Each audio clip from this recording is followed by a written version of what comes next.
Avez-vous une étiquette? Ah, il y a un TDAH. Ah, il est tannant.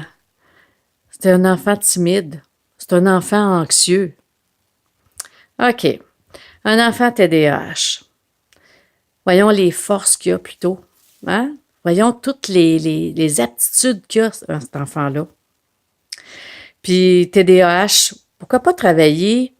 On le sait, bon, OK, un enfant TDAH, bien souvent, il va avoir le côté impulsif, mais pourquoi pas lui enseigner plutôt à comment, à réagir d'une façon mieux, hein, une façon plus calme. C'est ça qu'il a besoin, c'est ça qu'il faut lui apprendre.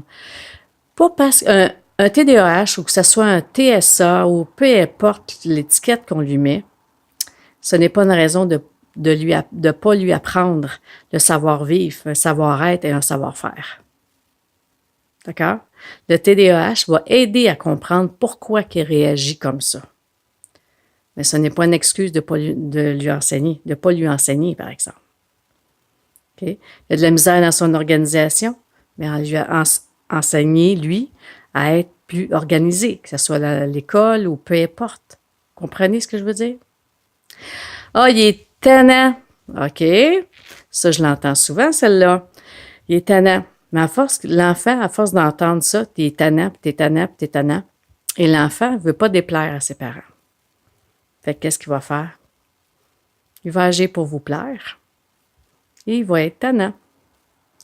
Ah, il est timide. Il ne sera pas capable de parler devant la classe. Il ne sera pas capable de s'exprimer ou d'aller voir son enseignante ou lever la main.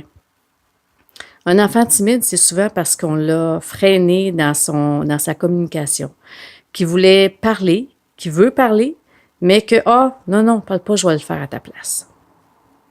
C'est souvent ça, un enfant timide. Fait enseignons-lui à se développer, à prendre confiance en lui. C'est ça qu'il veut. C'est ça qu'il a besoin. Ah, il est anxieux. Il n'est pas facile à coucher le soir. C'est difficile. Il faut y aller une chose à la fois. OK, c'est ça. Un enfant anxieux, c'est un enfant qui a besoin de sécurité. Alors, au lieu de programmer l'enfant, t'es anxieux, t'es timide, t'es tannant, t'es TDAH, t'es TSA, et tatata, pourquoi pas lui enseigner ce qu'il a besoin plutôt?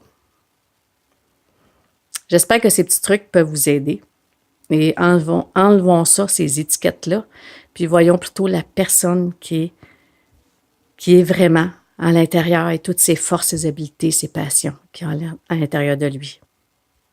Linda Cusson, conférencière, auteure, éducatrice, coach parentale et fondatrice de Parents branchés.